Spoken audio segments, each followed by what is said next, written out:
Senator शायरी रहमान साहब ने हमें ज्वाइन किया है। शायरी साहब बहुत मशकूर आपके वक्त के लिए। शायरी साहब, आपकी सवारती बसीरत इस सारे मामले को किस तरह से देखती है? यूएन की रिपोर्ट सामने आई और उसमें जो एक क्लियर जो चीज़ लिखी गई है कि भारत ने अक़वाम मुत्तहिदा के आर्टिकल 51 के तहत सलामती काउंसिल को बाज़ाब्ता इत्तला नहीं दी, तो इसका मतलब पाकिस्तान की मौक़िफ़ भी तायद हुई है मैम? जी बिल्कुल, पाकिस्तान के मौक़िफ़ की न सिर्फ भरपूर तायद हुई है लेकिन एक सिफारती फतह है पाकिस्तान के लिए। जिस तरह 5 अलग अलग रैपर्टर्स ने उन पर सवाल या निशान उठाया है, और बड़ा सवाल या निशान उठाया है कि उन्होंने यूनाइटेड नेशंस के किसी कानून की पासदारी नहीं की, ना वहाँ पाकिस्तान का अगर मुआवजा भी उन्होंने किया है कि पाकिस्तान ने हर तरफ हर मोड़ पर ना सिर्फ मुतला किया यूनाइटेड नेशंस को सही तरीके कार में और अपने सेल्फ डिफेंस को साइड किया, एक्शन भी उसके मुताबिक लिए और विद इन द लॉ हर जगह उनके एक्शंस किए गए। तो ये बहुत अहम बात है कि इस पूरी पिक्चर में चाहे वो सिंतास मायदा हो, आबी दहशतगर्दी को की बात की जाए या हेडलाइन मतलब एक अबेयंस में होल्ड किया जाए खुद से, ये बात की गई है। पानी को आपने किसी ट्रीटी को आप एकतरफा तौर पर अबेयंस में नहीं रख सकते, ये बार बार उनको कहा गया है। और पहलगाम के हवाले से भी जो बेबुनियाद इल्जामात लगाए हैं पाकिस्तान पर, उसके हवाले से भी एक्सटेंसिव भारत को तंबी की गई है कि आप इंटरनेशनल लॉ के बाहर ऑपरेट कर रहे थे, आप किसी दूसरे की मुल्क की सरजमीन पर इस तरह एकतरफा हमला आवर नहीं हो सकते किसी बेबुनियाद एलिगेशन पर, और आप खुद एलिगेशन लगाते हैं, खुद हमला करते हैं। ये बहुत सारी बातें की हैं, उनको 60 डेज में जवाबदेही का भी कहा गया है। तो एक जो पिक्चर इमर्ज हो रही है वो ये है कि भारत एक इंटरनेशनली रोग स्टेट बन रही है क्योंकि वो कवानीन के किसी ज़िम्रे में ऑपरेट नहीं कर रही, ना करना चाहते हैं, ये भी नजर आ रहा है। तो और पाकिस्तान बिल्कुल लॉ अबाइडिंग, चाहे वो पानी ट्रीटी ऑब्जर्वेंस के हवाले से हो, चाहे वो अपना राइट टू सेल्फ डिफेंस के हवाले से बात हो, हर ज़िम्रे में ये बात की गई है। तो माहिरीन ने, जो यूएन के खुसूसी माहिरीन हैं, उन्होंने जिस तरह मुस्तरद किया है भारत का मौक़िफ़, ये भारत के लिए बहुत बड़ा इंटरनेशनल रेप्यूटेशनल लॉस है जी। और मेरे ख्याल में अगर आप दूसरी इस वक्त जो तनाज़र को देखें इंटरनेशनल, तो उनके जो एक्शंस हैं और उनके जो लिंक्स हैं, भोंडी बीच पर भी ऐसे ही हुआ, तो वहाँ भी आप देख लें कि अब मेरे ख्याल में पाकिस्तान को रिपोर्ट करना चाहिए फाइनेंशियल एक्शन टास्क फोर्स में इन्हें। अच्छा शाहिद साहब, आपने बहुत खूबसूरती से अता किया है। ये कहिएगा कि हमने जब ये सारा वाक़या हुआ पहलगाम के बाद और ऑपरेशन सिंदूर वगैरह, इसमें अगर हमने भारत की मिलिट्री डोमेन को फेलियर की तरफ जाते हुए देखा, वहीं अगर हम इनके डिप्लोमेटिक डोमेन की बात करें तो वहाँ पर भी सारी सूरत हाल को बहुत मिस हैंडल किया गया। जिस तरह से एक जिम्मेदाराना स्टेट को, एक अच्छी डेमोक्रेटिक स्टेट को हैंडल करना चाहिए था, उस तरह से नहीं किया गया और फेलियर की तरफ गए डिप्लोमेटिक ग्राउंड में भी। जी बिल्कुल, देखिए मिलिट्री तो डिफीट उनकी बहुत बुरी तरह शिकस्त हुई है। जो वो अपने सिटीजन्स के लिए जितना भी उसको शुगर कोट करें, वो वहाँ भी हजम नहीं हो रही उनकी जो कड़वी पिल है। यहाँ पे आप जो सफारती सतह की बात करें, वहाँ भी उनकी एक यके बाद दीगरे वाज़ेह शिकस्त होती जा रही है, हर प्लेटफॉर्म पे हो रही है। और मैं समझती हूँ कि अब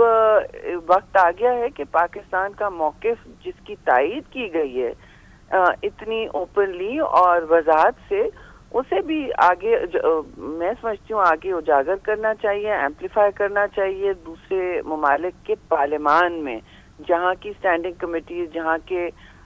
जो पब्लिक रिप्रेजेंटेटिव्स हैं, जहाँ नुमाइंदे हैं, वो भी सवाल उठा रहे हैं। आई मीन ब्रिटिश पार्लियामेंट में तो सिंतास माहदे पे अक्सर सवाल उठता है, यहाँ चलता नहीं है टीवी पे, लेकिन वहाँ अक्सर सवाल उठ रहा है कि किस तरह आपने अबेयंस में यूनिलैटरली किया है, क्योंकि ये आप नहीं कर सकते। ये पानी, खुराक, रोजगार, सेहत, इन सारी चीज़ों के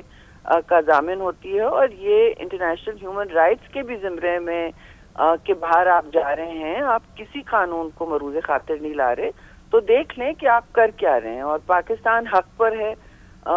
हर रिपोर्ट में यह आया कि पाकिस्तान हक पर है, तो इससे बड़ी सिफारती आपकी फतह नहीं हो सकती।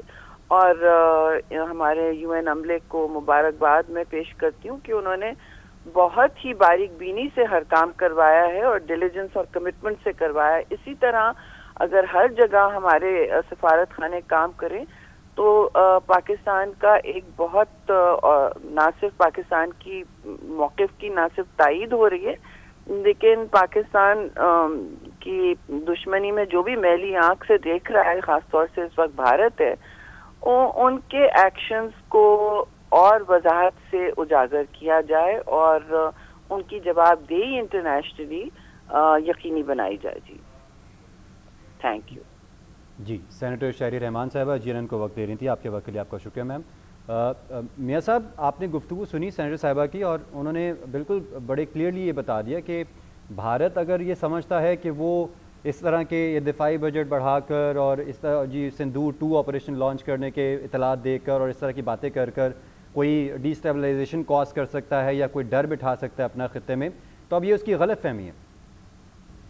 ऐसा ही है, भारत की ये गलत फहमी है, क्योंकि ये साबित हो चुका है कि भारत जो है वो तमाम पूरी दुनिया में एक साजिशी अगर मुल्क है तो 2 मुल्क हैं, एक भारत साजिशी मुल्क है, एक इजराइल साजिशी मुल्क है, और ये बाकायदा तौर पर दोनों मुल्क दहशतगर्द मुल्क जो है वो साबित हो चुके हैं। तो इसलिए भारत जो है बाकायदा तौर पर पूरी दुनिया को बावर करा चुका है कि वो दहशतगर्द और साजिशी मुल्क है। तो इसलिए कोई भी उन पर जो है वो ना इतबार करने को तैयार है और ना उन पर जो है वो उनके साथ बेहतरीन तरीके से कारोबार करने को तैयार है। आपने देखा कि अमेरिका भी उनसे दूर हो चुका है, चीन उनको जो है वो घास डालने को तैयार नहीं है, उनके साथ जो उनका दबाव था बांग्लादेश पर वो भी खत्म हो चुका है और बांग्लादेश बाकायदा चिकन नेक पर जो है वो बाकायदा अपना हक जो है वो तस्लीम करने को तैयार है और दीगर जितने भी उनके साथ रियासतें लगती हैं उन पर जो है अपना हक जो है वो इस्तेमाल करने को तैयार है। इस तरह तमाम मुल्क जो है वो इस चीज पर जो है वो कायल हो चुके हैं कि कहीं भी दुनिया में साजिश हो, कनाडा में जो है वो कत्ल हो तो भारत करता है, अमेरिका में गिरफ्तारी हो तो वो भारत की होती है, भारत के जो दहशतगर्द हैं वो गिरफ्तार होते हैं। तो भारत जो है वो हर तरह की साजिश और इनमें मुलव्वस तो रहा है, अभी भी मुलव्वस है, और खास तौर पर पाकिस्तान पर जो है वो के खिलाफ साजिश करने को हर वक्त तैयार रहता है। तो अक़वाम मुत्तहिदा की जितनी भी रिपोर्ट्स आई हैं, ये सेंतास माहदे पर हो, पहलगाम पर हो या दीगर इश्यूज पर हो, बिल्कुल ये एक पूरी दुनिया की आवाज है और अक़वाम मुत्तहिदा की बाकायदा तौर पर ये इन्वेस्टिगेशन रिपोर्ट इसको कहा जा सकता है कि उन्होंने बाकायदा जायजा लेकर और तमाम हालात का, तमाम वाक़यात का, तमाम शवाहिद के मुताबिक उन्होंने जायजा लेकर जो है वो कायदा ये रिपोर्ट जो है वो शाया की हैं और ये भारत के मुंह पर तमाचा भी है और भारत को एक बाकायदा वार्निंग भी है कि अब ही जो है वो बाज आ जाए। अगर वो बाज ना आया तो जिस तरह वो आलमी तन्हाई का शिकार है वो नाकाबिले तलाफी उसको नुकसान पहुंच सकता है, क्योंकि भारत जो है वो अंदर से टूट रहा है। भारत में जितनी आज़ादी की तहरीकें चल रही हैं वो वहाँ पर इसलिए चल रही हैं कि भारत अपने अंदर जो है वो लोगों को तंग करता है, वहाँ अक़लियतों को तंग करता है, वहाँ पर जो है वो मुसलमानों को, जो क्रिश्चियंस हैं उनको और सिख बरादरी को जो है वो बाकायदा तौर पर वहाँ जुल्म के पहाड़ जो है वो इन पर तोड़े जाते हैं। और आपने देखा कि वो जो सीएम है वहाँ के बिहार के, वो पहले भी बात कर रहा था, उन्होंने जो एक डॉक्टर के साथ जो हरकत की है और उनके नकाब उतारने की कोशिश की, तो ये इस तरह की जो हरकतें हैं ये किसी मुल्क में आपने देखी है कि इस तरह के जो ओहदेदारान हैं वो इस तरह की हरकतें करते हैं। वहाँ पर जो हिंदुत्व सोच है वो जब तक खत्म नहीं होती, उस वक्त तक, जब तक मोदी सरकार वहां पर खत्म नहीं होती, उस वक्त तक भारत जो है वो इस दुनिया में बदनाम ही रहेगा और जब तक अजीत डोवल की वो साजिश खत्म नहीं होती, बदनाम जमाना राज जो है उसकी कार्रवाइयां जब तक खत्म नहीं होती है, उस वक्त तक भारत फारसी हवाले से और या कारोबारी हवाले से या तजारती हवाले से कभी भी जो है वो बेहतर नहीं हो सकता। अच्छा मियाँ साहब, आपने बहुत ज़बरदस्त अंदाज में सारी बात बताई और ये बात वाज़ेह है कि ना सिर्फ मुसलमान बल्कि अगर हम क्रिश्चियन कम्युनिटी की बात करें और दीगर जो वहाँ पर कम्युनिटीज़ बसती हैं भारत में, उन सब के साथ ही जो अक़लियती अमूर हैं उसमें बहुत ज़्यादा डिस्क्रिमिनेशन में देखने में मिलती है, बहुत ज़्यादा हकूक़ सल्ब किए जाते हैं, बिल्डिंग्स गिरा दी जाती हैं, बग़ैर नोटिस के रिहाइश गाहें गिरा दी जाती हैं। तो ये सारी सूरत हाल है, भारत के अपने इंटरनल मैटर्स इतने बिगड़े हुए हैं और भारत का ऐसी सूरत हाल में जंगी बयानात देना, वो भी एक जो इनकी पॉलिटिकल लीडरशिप है उसकी जानिब से ये गैर जिम्मेदाराना बयानात इस तरह के आना, आप क्या समझते हैं कि भारत जो है वो अपना मजाक खुद बनवा रहा है रीजन में? देखिए, ये मोदी सरकार टोला है जो कि गमाश्तों पर मुश्तमिल है और वो इस तरह की हरकतें करता है। जितने भी वहां पर आप देख लें भारत में जितने हंगामे फूटते हैं या इस तरह के मामला होते हैं, बुचर जो है वो उनका एक वजीर आजम है, वो बुचर है,